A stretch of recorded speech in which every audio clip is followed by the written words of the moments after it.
guys, good morning.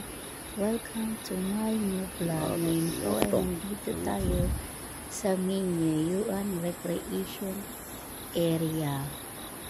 Nag-mountain hike po kami. Ayan po yung nakikita naman. Akala nila po is patag yung dadaanan namin. Hindi niyo po alam. Ayan ay masukal, mabato na daanan. Ayan po, marami po na nagkakaroon.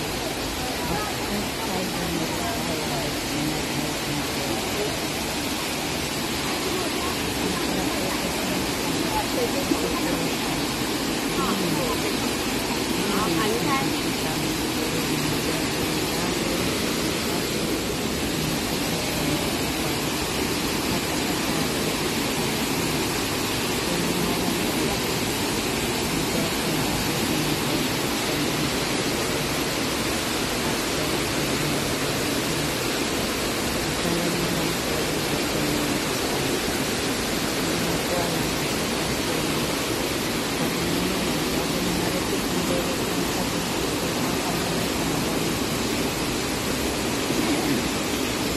Mabato po yung inaanan namin na sukal na daanan. Kaya lang nakakaganda. Kasi may Thailand na preset ng kanilang mga magagandang kanilang forest structure. Yan po yung alam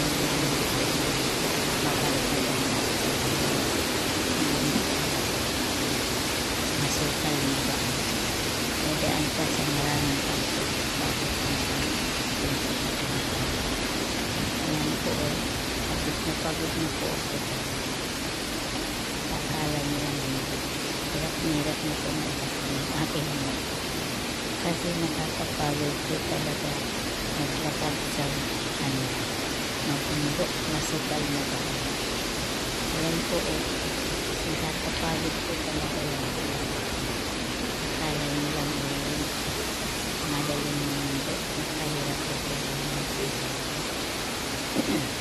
kala ko po ng inyong ganda. Hindi pala, may silibutan po ang hirap. Ayan yan. Bago ka makarating sa pupuntahan mo, pahawak-hawak na ako. Hirap na ako makakabang dyan. Pagod na yung mga dito. Nakakapagod maglakad sa masukal, matarik, mabato na daan. Ayan, napakahirap po talaga guys. Kaya kung kayo magbabalak mag-mountain hike na sa Pinas or sa Ambansawan, kayo very po. Tandaan niyo po ang sarili niyo. Para hindi niyo po maramdaman ng bago. Ako po kasi nakala ko ganyan. Yung pala po, napakahirap. Puro talaga na total na daan ang iyong dadaan bago naman turok ng Tagumpay. Pero po, pag once na marating mo po, ang inyong kapay ay napakaganda po sa pakiramdam. Ang sarap sa piling ito. Ayan o, tanaw na yung aming Hinuan Falls sa inyo. Dito po lang sa Taipei City. Falls. Nakakapapit po. Pero once marating niyo pa kayo masarap sa pakiramdam, tanggal lahat ng pagod na stress free ika na. Ayan siya, ang ganda. Ang ganda ng falls nila. Sabi ko nga, sarap dito malito yung pala bawal na ito. Ito yung mga bawal ang ganda ng falls nila. Ito sa bawal. Kaya lang bago na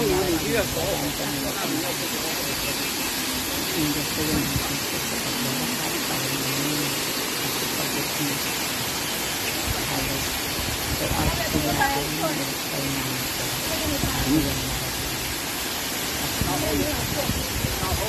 so wala naman po bawat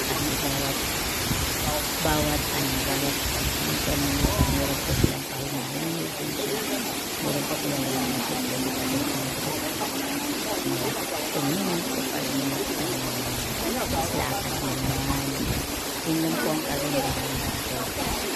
Tapos bawat ano yung basahan ang tata. Sa taas pag-akyat mo tayo ng pagkakas. Tapos na. Ang ganda ito. Sector sa ang marunong mo lang dyan is yung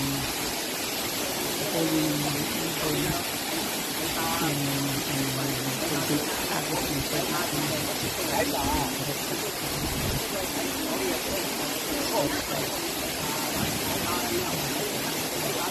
ang ganda niya kaya lang na-open na open sa dito sa dito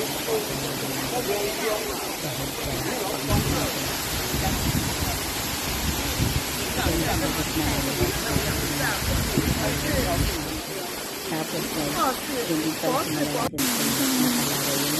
ganda niya guys, hindi talaga sa kagandahan ng falls niya. Grabe oh. Sarap maligo kung pwede lang, kaya lang bawal maligo dahil recreation, forest, reforestation area po ito ng Year Yuan recreation area ng Taiwan. Ng Taipei. Ayan o. Diba? Ang ganda niya.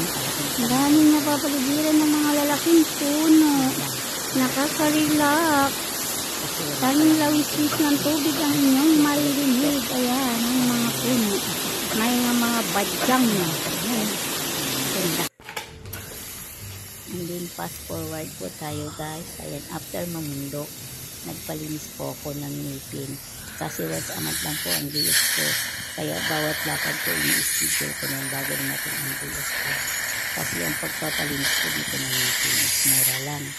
Since may haircut po ako, very useful po siya. Hindi katulad ko sa Pinas. Dito very useful ang haircut dito sa Taiwan. Number 1 pagdating sa yung Taiwan. Mura lang naman po ang bayad sa pagpapalinis ng ngipin. Kaya nagpapalinis na po ako. Pagpapalinis po pala ng ngipin, once a year lang po yan. Kaya kailangan pag nag-DS samantalahin mo na po ang dapat mong gawin mo na habang nakabiyos ka. Minsan lang yun po yung dito. Diba? Once a month na kaya palinis na po sa ngipin. After po ng linis ng ngipin, abay siyempre ano pang gagawin dahil napagod sa pamumundo, kakain po. Hindi po ba? Ang ganda lang dito sa kanila kasi at ilinis talaga nila. Tapos kung halimbawa magpapapalit ka ng pasta kasi yung isang ngipin ko na pasta, ganun din po ang bayad niya. Pasta linis niya. Ganun lang po sa kanila. Basta't may heat card ka. Pero kung wala ka pong heat card, mahal po ang bayad ng linis. Linis po yan. Tapos kung sa atin yung nalibo na mas malaki po. Kaya sayang naman. Samantala lang hanggat may heat card. Kung magpatiskat ka, paglinis ng ngipin, gawin mo. Kasi mura lang naman po dito yan. Hindi aabot dito yung daan. Pag may heat card. Napakamura naman po. Ayan siya, tapos na maglinis ng aking ngipin.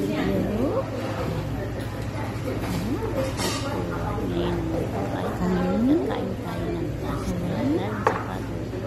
Shabu-shabu.